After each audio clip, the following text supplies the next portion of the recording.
헨리 나우엔이 현대의 특징을 세 가지로 이야기했습니다. 내향성과 강박성과 아버지의 부재라는 표현을 썼습니다. 현대인의 그 내향성은요, 현대인은 나와 여러분의 관계를 잃어버렸습니다. 어찌 보면 자기 중심적으로 생각하고 그 자기 중심 안에서 인생의 답을 찾으려고 하다가 방향성마저 잃어버린 그런 내향성 가운데 빠져 있다고 합니다. 그래서 현대인들은요, 이 내향성 때문에 끊임없이 싸운 게 있는데 그게 바로 자기 내면에 있는 외로움과의 싸움입니다. 두 번째로 그가 이야기하기를 현대인에게는 강박성이 있다고 합니다. 현대인들에게는 과중한 역할과 또 과중한 업무가 끊임없이 그의 곁에 있습니다. 그래서 자기도 모르는 사이에 심한 스트레스 가운데 노출되어 있고요. 또 과학의 발전과 의학기술로 인하여서 많은 이로움이 있지만 또 그것 때문에 어떻습니까? 물질 문명 앞에 도구화 내지 때로는 기계로 전락하는 그런 현상 가운데 있습니다. 그래서 끊임없이 자기 삶 속에 도망자의 그런 삶, 강박적인 그런 내용이 있다고 이야기합니다. 세 번째는요, 현대인들에게는 아버지의 상실이 있다고 이야기합니다. 아버지의 부재는 곧 권위의 상실을 이야기합니다. 스스로 인생의 주인인 줄 알고 자기가 아버지를 걷어냈거든요. 그 후에 벌어진 선사가 어떤 거냐면, 내 인생 가운데 아버지가 없다 보니까 이제는 이 모든 것들을 자기들이 결정하고 나가야 돼요. 문제는 인간이라는 존재가 어떻습니까? 그러니까 창조주가 아니기 때문에 스스로 할 수 없는 거죠. 현대인들에게 아버지의 상실은 곧 권위의 상실인데, 이 권위의 상실은 곧 또 인간에게 방향성을 상실해가는 그런 역사의 단절을 가져다 준다, 그렇게 말하고 있습니다. 그러나 성경을 보면요, 예수님께서 제자들을 부르신 다음에 새로운 이미지를 우리에게 보여줍니다. 그것은 뭐냐면 현대인들이 추구했던 부재의 그 아버지의 그런 관계가 아니라 예수님께서는 제자들을 부르신 다음에 끊임없이 관계 맺는 것을 소중하게 여기십니다. 마가복음 3장 14절에 보면 그런 말씀이 있습니다. 이에 12를 세우셨으니 이는 자기와 함께 있게 하시고, 예수님께서 제자를 불렀는데요, 그 부르심의 목적이 분명합니다. 그것은 뭐냐면 어떤 사역 내지는 기적을 일으키고 이적의 목적이 있는 게 아니라 그 전에 그분과 함께하기 위해서 자기의 제자를 불렀다, 그렇게 말씀하세요. 예수님께서 제자를 부르신 첫 번째 목적은 어떤 거냐면 사랑하는 자녀와 더불어서 함께하고 있는 것이 예수님의 뜻이었습니다. 오늘 읽었던 본문을 보면 사도 바울이 기도하고 있는데요, 그 기도 내용 보면 끊임없이 하나님과의 그런 관계를 추구하는 것을 볼 수가 있습니다. 여러분, 우리가 믿음 생활을 할 때 처음 구원 받을 때는 그분의 전적 은총으로 말미암아 구원을 받게 됩니다. 그 위에 성도 가운데 영적인 목적 내지는 추구해야 할 방향이 있습니다. 그것은 뭘까요? 그것은 바로 하나님과 더불어서 친밀해지는 겁니다. 오늘 본문에서는 친밀해지기 위해서 우리의 신앙에 몇 가지 필요한 게 있습니다. 그것은 뭐냐면 우리가 믿음 생활을 할 때 하나님과 친밀해지기 위해서 끊임없이 추구함이 필요하다, 그렇게 말씀합니다. 14절 말씀을 같이 한번 읽어볼까요? 함께 읽겠습니다. 14절입니다. 시작.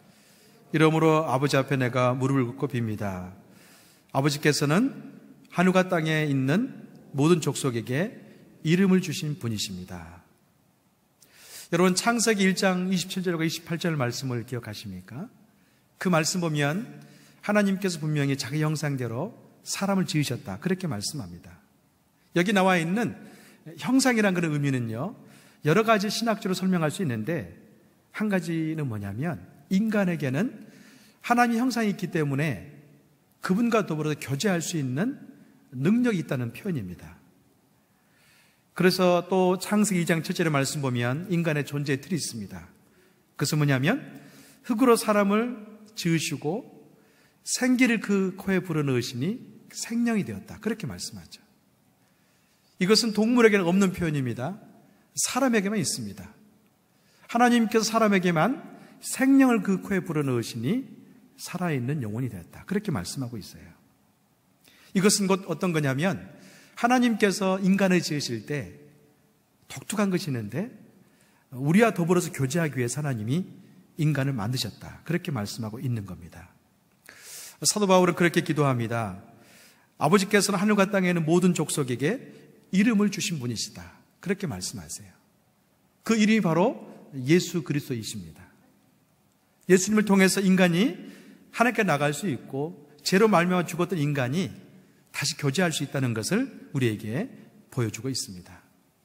성경에서 죄는 곧 단절을 의미하죠. 단절은 뭐냐면 하나님과의 교제가 끊어진 것을 이야기합니다. 그러나 사도 바울은 하나님 앞에 서 있고 기도하고 있는데 그것은 뭐냐면 모든 민족에게, 모든 족속에게 이름을 주신 분이 하나님이시다. 그렇게 말씀하고 있습니다. 여러분, 이 관계 회복을 원하신 분이 바로 하나님이십니다. 그래서 그분이 예수 그리스도 이름을 저와 여러분에게 주셨습니다. 한 가지 예를 들면요, 아이들은 보통 엄마의 얼굴 보면 어떻습니까? 굉장히 마음이 평안하죠. 아이에게 굉장히 죽음과 같은 그런 느낌의 때가 있습니다.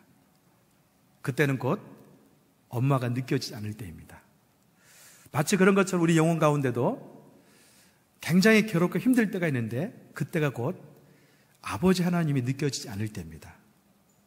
자, 그런데 구원받은 주의 성도들이 가장 힘들고 어려울 때 우리에게 친숙함과 답을 얻기 위해서 하나님이 그의 아들 예수님을 저와 이로 주었다. 그렇게 이야기하고 있는 겁니다. 오늘 16절에 보면요, 하나님께서 깊은 관계를 통해 흘러나오는 은혜를 그렇게 선포합니다. 16절을 제가 한번 읽어보겠습니다. 하나님께서 여러분에게 그분의 영광의 풍성을 따라 성령으로 인해 여러분의 속사람을 능력으로 강건하게 하시고, 그렇게 말씀하고 있습니다. 바울이 에베소 교인들에게 기도할 때 한 가지 부탁하고 있어요. 그것은 뭡니까? 하나님과 친밀함 속에서 성령의 능력으로 우리의 속사람이 강건하게 되길 원한다. 그렇게 말씀하고 있습니다. 오늘 16절 말씀을 같이 한번 읽어볼까요? 함께 읽겠습니다. 시작. 하나님께서 여러분에게 그분의 능력의 풍성을 따라 성령의 능력으로 인해 여러분의 속사람을 능력으로 강건하게 하시고. 아멘. 여러분, 이처럼 관계는요, 기독교 영성 가운데 가장 중요한 겁니다. 왜냐하면 하나님과 올바른 관계와 친밀한 관계 속에서는 우리의 속사람의 능력으로 강해질 수 있기 때문에 그렇습니다. 여러분, 회복은 어떤 겁니까? 회복은 하나님과의 깊은 영적 관계를 추구하는 것입니다.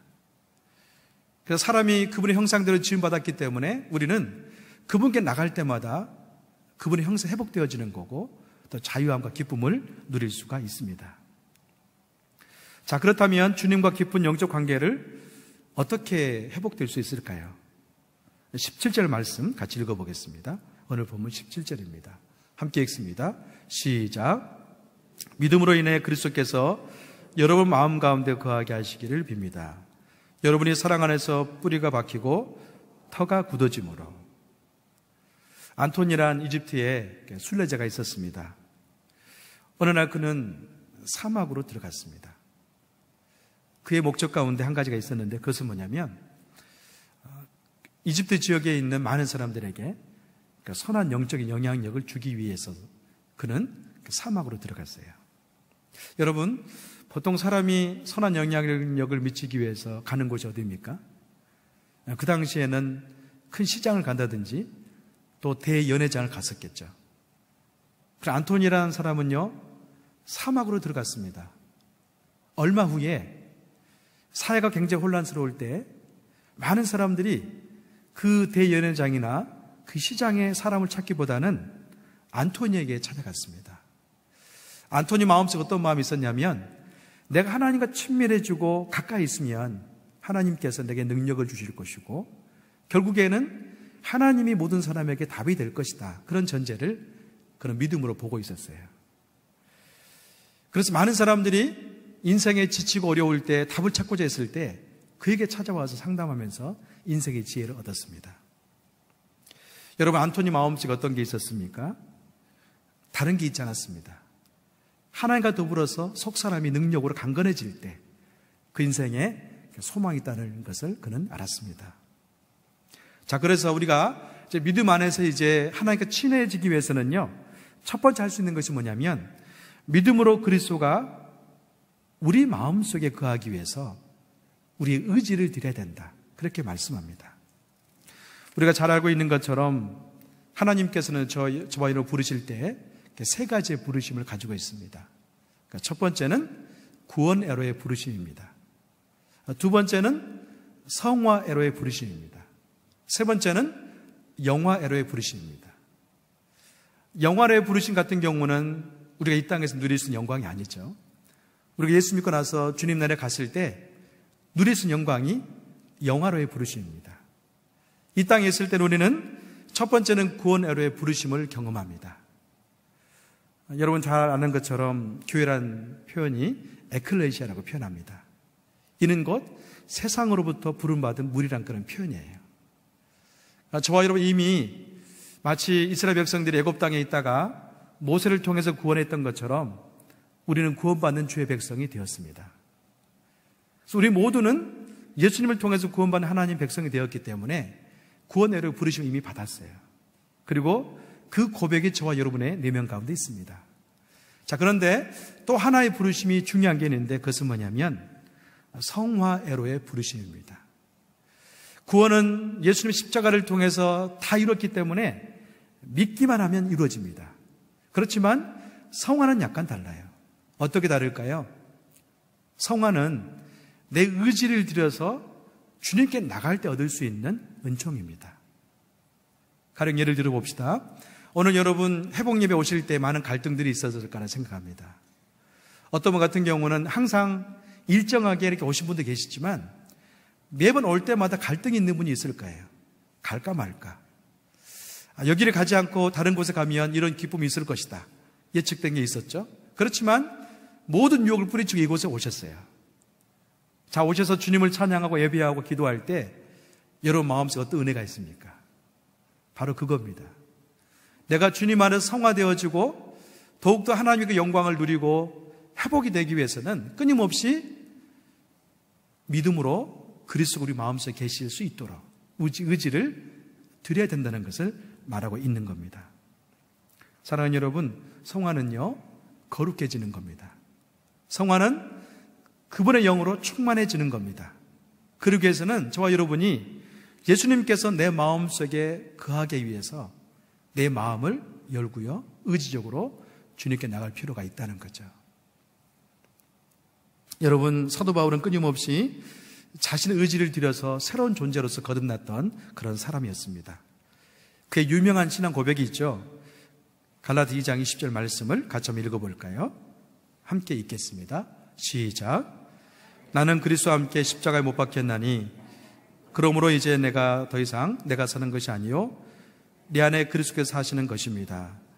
지금 내가 육체 안에 사는 것은 나를 사랑하셔서 나를 위해 자신의 몸을 내주신 하나님의 아들을 믿는 믿음으로 사는 것입니다.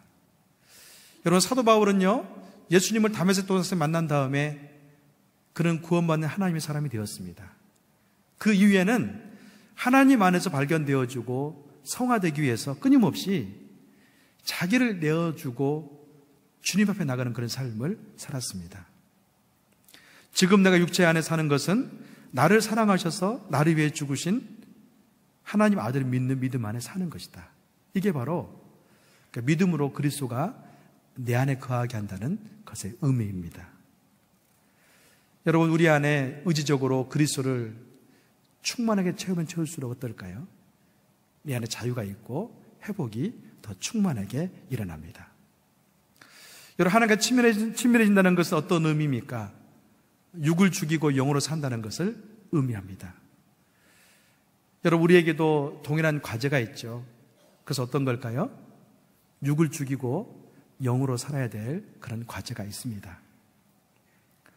마지막으로 하나님과 친해지는 길은 한 가지가 있는데요. 그것은 뭐냐면 그분의 사랑을 체험하는 것입니다. 오늘 본문 18절과 19절 말씀 같이 읽어보겠습니다. 함께 읽습니다. 시작.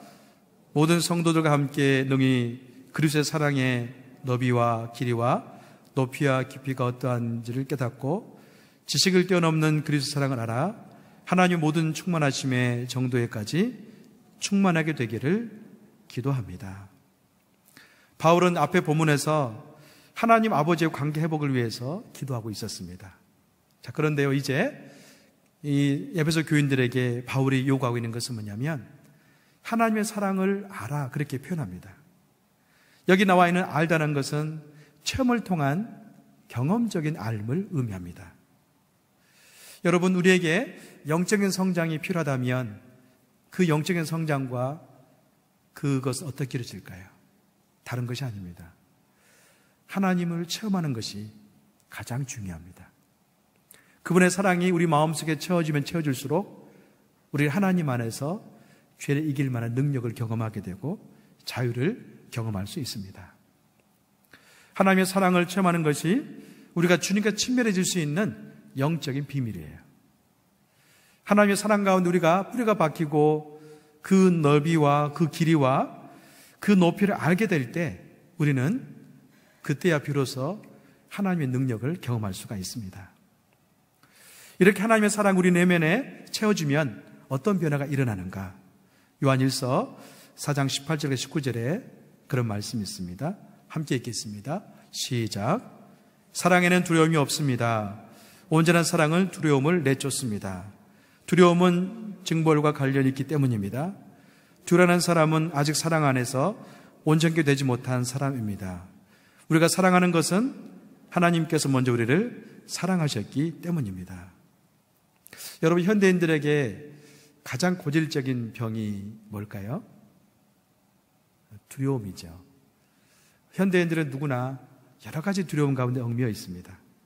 어떤 심리학자 같은 경우는 현대인들이 누리는 겪고 있는 두려움이 정말로 이루어질 두려움이 아니라 가짜가 많다고 이야기합니다. 심지어 가짜의 두려움이 70%, 80%, 많게는 90%까지 된다는 거예요. 그런데 요한일서 같은 경우 보면 우리 내면 안에 있는 두려움의 원인이 하나님의 사랑의 경험이 없기 때문이다, 그렇게 말씀해요. 또 한 가지는 하나님의 사랑이 우리 마음 가운데 가득 채워지면 두려움이 사라진다고 말씀합니다. 하나님의 사랑을 온전히 받으면 두려움에서 자유로울 수가 있습니다. 왜 그럴까요?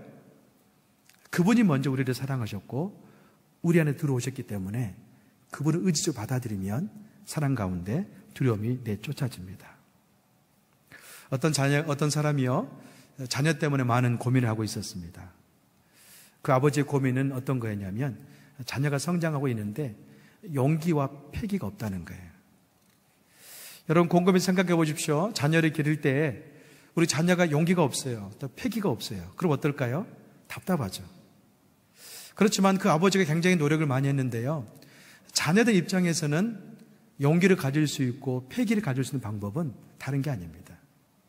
아버지와 어머니의 사랑을 그 마음속에 많이 경험하면요, 그 자녀는 용기를 갖게 돼요. 마치 그런 것처럼 우리가 인생을 살 때 하나님의 사랑을 많이 경험하고 체험하다 보면 나도 모르는 사이에 내 자신에 대해서 긍정을 얻게 되고 또 세상에 대해서도 두려움 가운데서 자유함을, 용기를, 담대함을 얻을 수가 있습니다. 신학자 D.A. 카슨이라는 사람이 바울의 기도라는 책을 썼습니다. 이 D.A. 카슨이라는 사람이 간증을 그 책에 있는데요, 그가 고등학교 때 아주 큰 교통사고를 당했다고 합니다. 많은 고통사고 가운데 힘든데 어머니께서 당연히 이제 돌봐주겠죠.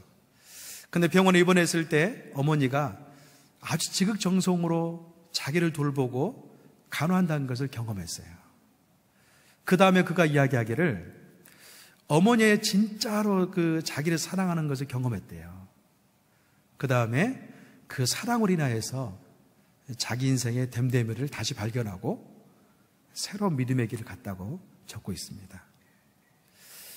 여러분, 우리 인생 가운데 여러 가지가 빈 것처럼 여겨지지만 가장 필요한 것은 아버지의 사랑입니다.